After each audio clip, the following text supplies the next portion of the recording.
Shabbat Shalom. On this Shabbat, we are remembering Yom HaShoah. Nearly 2,000 years ago, in the year 70 CE and from 132 to 136 CE, the Roman Empire purposefully determined to obliterate the nation of Israel, the people of God, and even the memory of that nation and their God.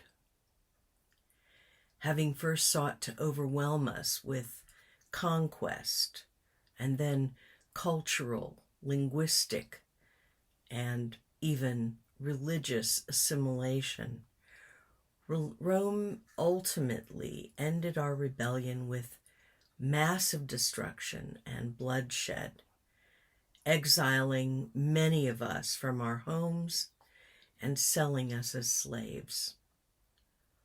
Although there has always been a Jewish presence throughout the land of Israel, those from the 2 and 1/3 tribes and many from the other 10 tribes who had returned from Babel and from Assyria,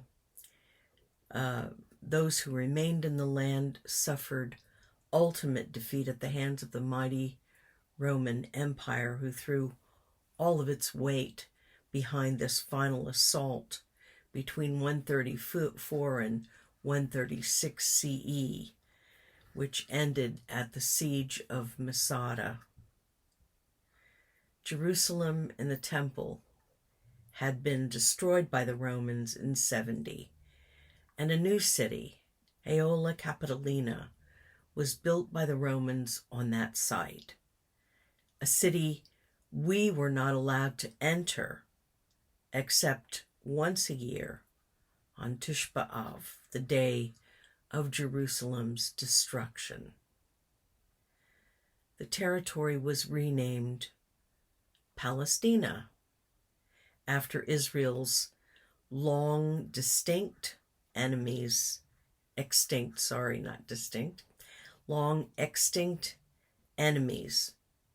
Philistines, who hadn't been there for quite a long time at this point. And they were probably of Phoenician origin, related to those people in Tyre and Sidon. Seeking to eradicate even the remembrance of Israel, and very much the God of Israel, Rome endeavored to expunge all reference to Jerusalem and Yehuda, to Israel and to Jews, as if we never existed. Does that sound familiar? Shlomo said there is nothing new under the sun. Jews, including the many followers of Mashiach Yeshua, it's calculated that there were as many as 1 million in the first century in the land, were sold on the slave markets of the world. As a people, we went into a long night of exile in all the lands of the Mediterranean and beyond, literally scattered to the 4 corners of the earth. For nearly 2,000 years, we were the wanderers of the world, homeless, landless, and without rights of any kind. Wherever we went or were driven, forced assimilation or death have often been our only choices. Even when seemingly assimilated and prosperous, as in 15th century Spain and Portugal, and in 20th century Germany, anti-Semitism has slithered out of its dark, slimy abode, encouraged by man's evil inclination and by Hasatan's demonic hatred. But we have been, as one of my university professors, Rabbi Dr. Roger Hurst, liked to say, inedible, unassimilated, despite the best efforts of our enemies. Yechezkel's vision of the valley of dry bones, a heart-rending, agonizing, and deeply disturbing illustration, describes our people in 1945. The bones Yechezkel was shown were scattered, they were unburied, and they were very dry. They represented those who had been slain.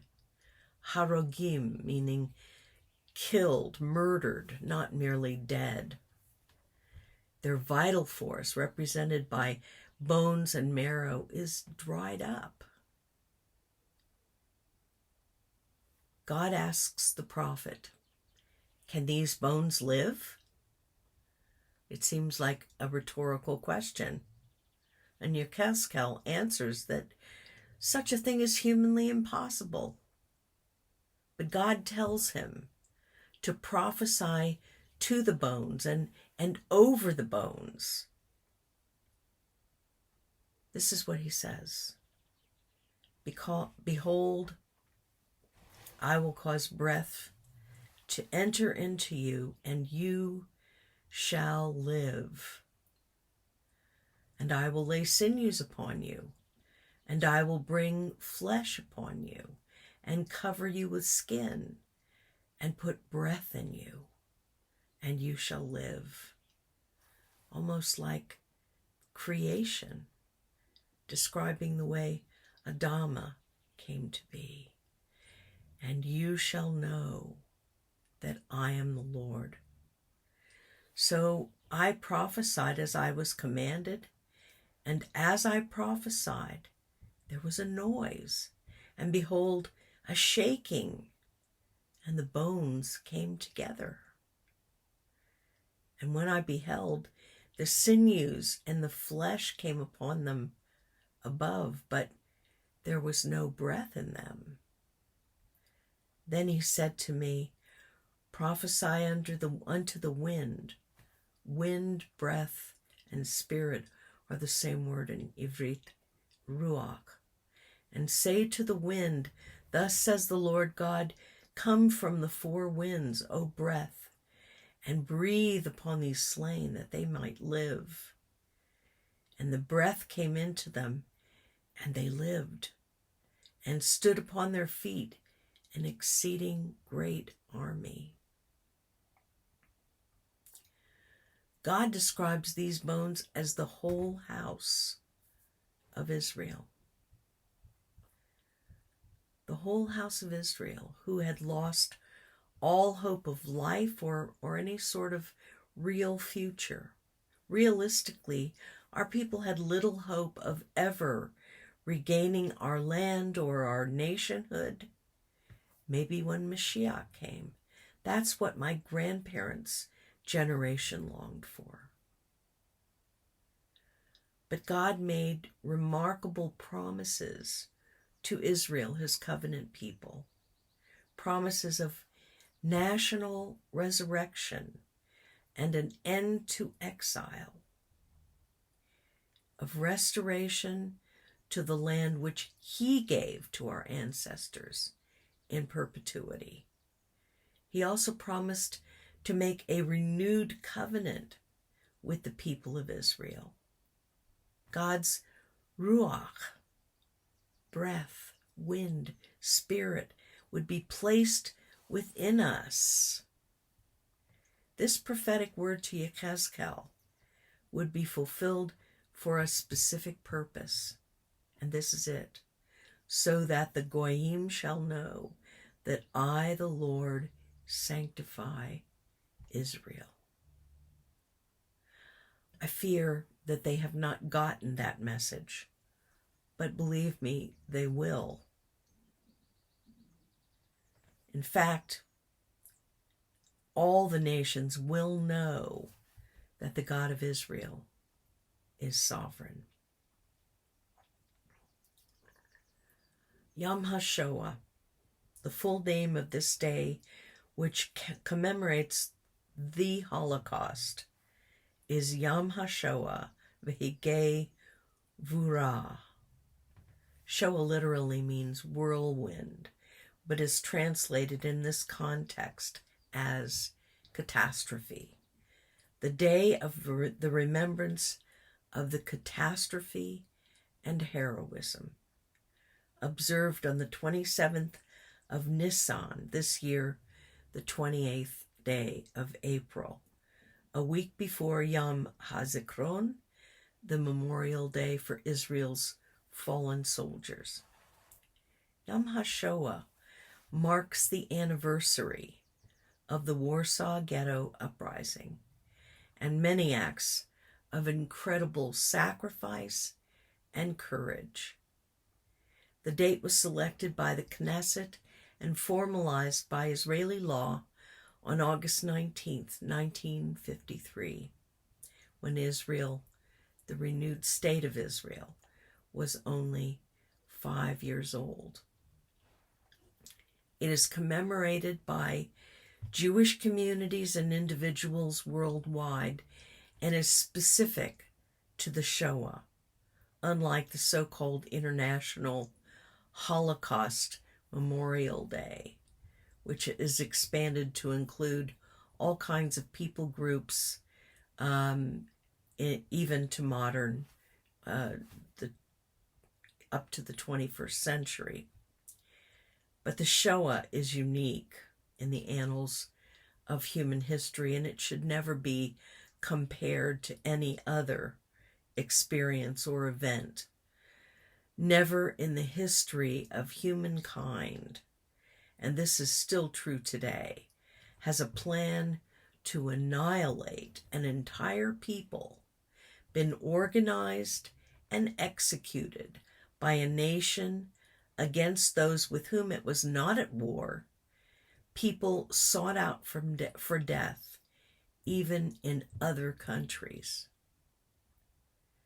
The Shoah was intended by the evil men who contrived it around an impressive conference table in a large upper middle class home in a tree-lined suburb of Berlin. I've been there. As the final solution to the Jewish question or the Jewish problem. Yes, we have always been a problem. The goal of the Wannsee Conference, held in January of 1942, was to break the chain of Jewish generations going back to Abraham and Sarah. Although the Shoah did not succeed in its goal, it did erase as many as 4 generations in many families, great-grandparents, grandparents, parents, and children. Genealogical projects and institutions like Yad Vashem in Israel, the name comes from, "And to them will I give in my house and within my walls a memorial and a name, a Yad Vashem, that shall not be cut off," from Yeshayahu 56. Beit HaTfutzot, the Museum of the Diaspora at Tel Aviv University, and similar institutions around the world encourage the chain of Jewish continuity, reforging it for the present and for future generations. There are many Shoah narratives. Perhaps you've been touched by one that you've read or seen, or by a survivor that you have met or with whom you've spoken.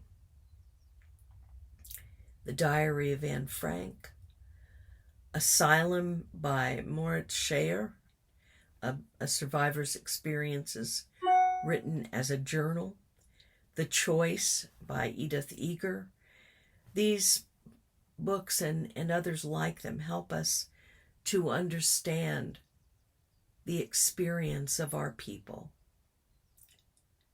Movies such as Schindler's List, The Boy in the Striped Pajamas, and many, many others touch our hearts, and they make us both sad and angry. Documentaries, including personal interviews with survivors, which they have at our own Jewish museum here in London. And even from death camp liberators, help us to comprehend the incomprehensible. U.S. public television has done an excellent job in continuing such documentaries, which have been shown on British television frequently and almost continuously. My family's Shoah story was largely unknown until 1990. We just knew that our family had died, had been killed. When, at that time, I was introduced in the most amazing way to Yitzchak Fleischer, my father's cousin, in Hadera, Israel. He is the only one of my grandfather Avraham's family to survive the Shoah. The Shoah has many narratives of survival, the courage and the victory of human beings over obstacles that are truly beyond our imagination. We read with awe, we shake our heads in disbelief that men and women and even children could endure so much and yet survive. So much hatred, viciousness, and cruelty directed at us just because we are Jews. Well, we know that the hatred did not end with the Shoah. Anti-Semitism is alive and well in the UK and honored throughout the world under a variety of aliases and titles: anti-Islamophobia, war on the so-called Palestinians, and of course, Holocaust denial.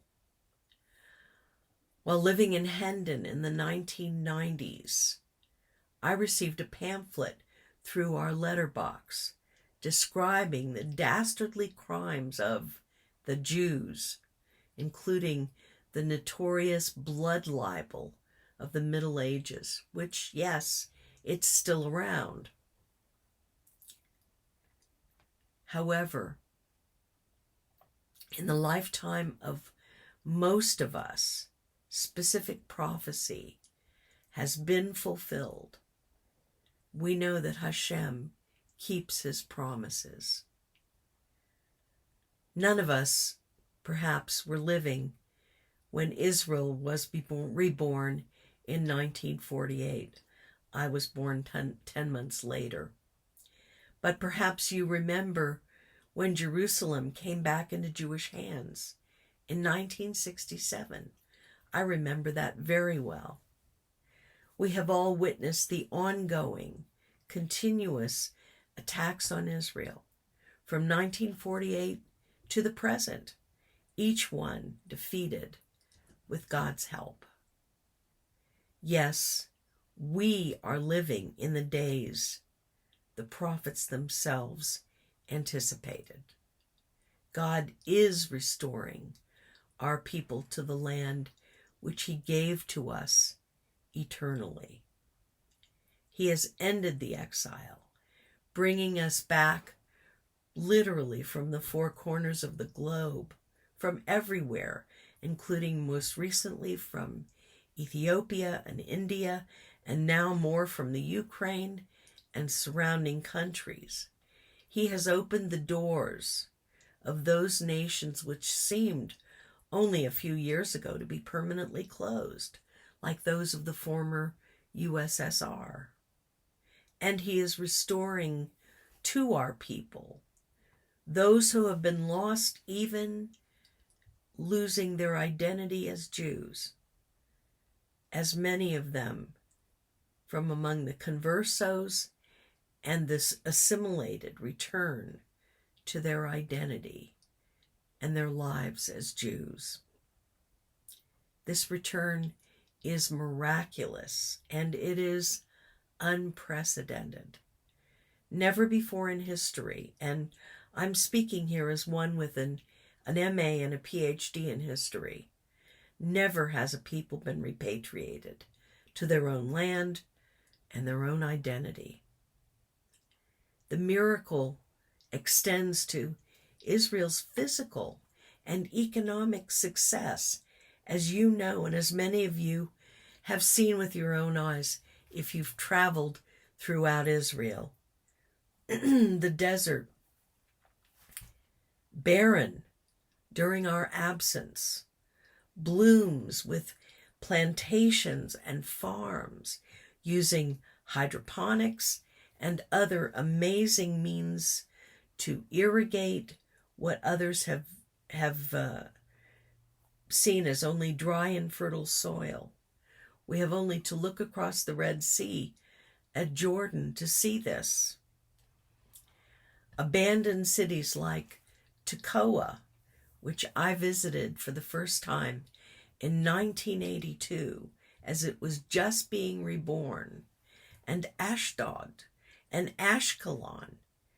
These belong to our enemies, but they have been rebuilt as God said they would with our people.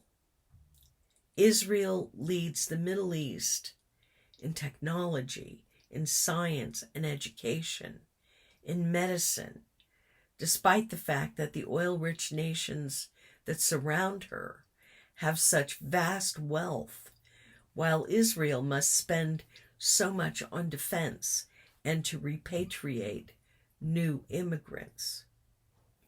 God said through the prophet Zechariah, one of our 12, "Behold, I will make Jerusalem a cup of trembling unto all the peoples round about. I will make Jerusalem a burdensome stone for all peoples, and all that burden themselves with it shall be cut to pieces, though all the nations of the earth gather together against it." Jerusalem is of international interest and concern. A cup of trembling, yes, to the nations of the world, its future debated in the UN, which has long since shown its true face in regard to the nation of Israel. Israel is at the center of international controversy and political strife. Politicians around the world long for the opportunity to put things right, according to their own agendas, and for the benefit of a people which does not exist and has never existed. Another of our 12, the prophet Yoel, tells us that an outpouring of God's Ruach, specifically upon his Jewish people, will occur before Mashiach's return. After Israel's physical resurrection from the dead, Yechezkel 37, when God has restored our people to our own land, as he is in the process of restoring the land itself. We read, "Fear not, O land. Be glad and rejoice, for the Lord will do great things. Do not be afraid, beasts of the field, for the pastures of the wilderness do spring. For the tree bears her fruit, the fig tree and the vine yield their strength. Be glad then, children of Zion, and rejoice in the Lord your God, for he has given you the early rain moderately, and he will cause to come down for you the rain, the early rain, and the latter rain, and the floors shall be full of wheat, and shall overflow with wine and oil, and I will restore to you the years the locust has eaten. In the late 1960s, spiritual revival began amongst mostly young Jews, leading many to acknowledge Yeshua as Mashiach. This early reign is described in Devarim 30, verses 1 through 3. And it shall come to pass, when all these things are come upon you, the blessings and the curse which I have set before you, and you shall call them to mind among all the nations where the Lord your God has driven you, and shall return unto the Lord your God, and obey his voice, according to all that I command you this day, you and your children, with all your heart and with all your soul, that then the Lord your God will turn your captivity and have compassion upon you. Jewish spiritual revival and renewal will come to full fruition according to Romans 11, when all Israel shall be saved. Have they stumbled with the result that they have permanently fallen away? God forbid. Quite the contrary. It is by means of their stumbling that salvation has come to the Goyim, in order to provoke them to jealousy. Moreover, if their stumbling is bringing riches to the world, how much greater riches will Israel in its fullness bring them? It is that stoniness to a degree has come upon Israel until the Goyim, the world of the Goyim, enters in its fullness, and that it is in this way that all Israel will be saved. For God's free gifts and calling are irrevocable.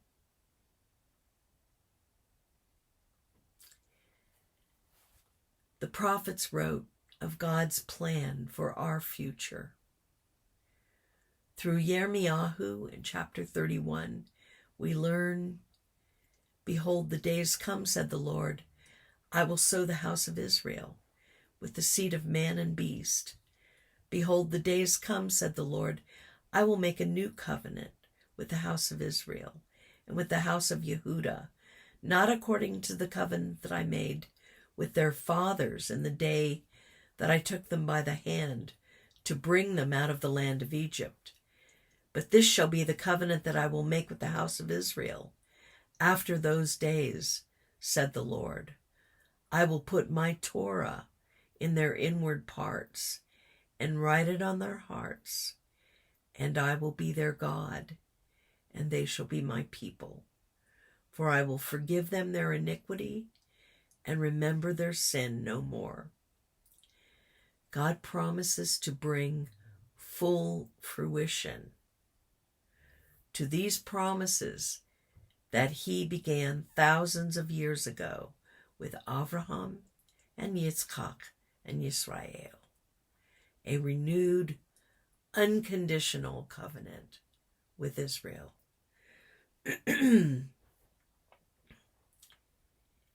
These specific prophecies will be fulfilled in the end of days. Our people will be fully resurrected and restored to the land of promise, a land given to us by God, not by the UN or by any man or nation. At a time when Israel has been prepared by God to be spiritually revived, and all Israel shall be saved, our nation will recognize Yeshua HaMashiach and will declare Baruch haba b'Shem Adonai as Yeshua returns to defend Israel and establish his kingdom, the kingdom of David, the throne of David, the descendant of David. God is regathering many from among our people who have been lost to their identity. Some are finding it now within covenant Judaism. Jews by choice and by conversion, Gerim, from among the nations, demonstrate the truth of God's word concerning this end-time move of the Ruach HaElohim as they claim their right to spiritual restoration. We know that all of Adam and Chava's sons and daughters must be redeemed. Israel, once thought to be dead and buried, a fossil nation, according to British historian and philosopher Arnold Toynbee, has been revived and resurrected by the power of the one and only God.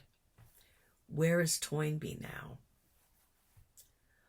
Although we may face difficulties and trials in the days ahead, as anti-Semitism continues to grow around us, we must remember that God's plan for his people will come to fruition. He is sovereign. We remember the Shoah. We stand with our people and for the God of Israel. Steven Spielberg said, "If you are a Jew today, in fact, if you're any person who believes in the freedom of religion, freedom of speech, freedom in free expression, you know that like many other groups, we are once again facing the perennial demons of intolerance. Deniers of the Holocaust and those who would like to see it forgotten might be surprised to learn that God is keeping a record of every act and plan against his people, including recent decisions made in Poland against referring to any of the death camps as Polish, as if the Polish people had no part to play.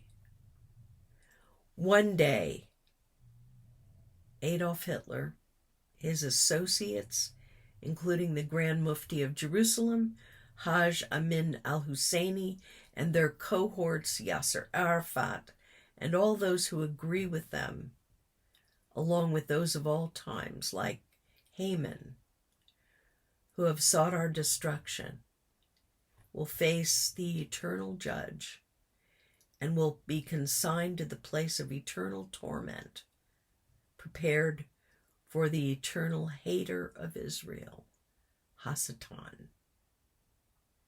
Our prayer today: O righteous God, who searches minds and hearts, end the violence of the wicked and make the righteous secure.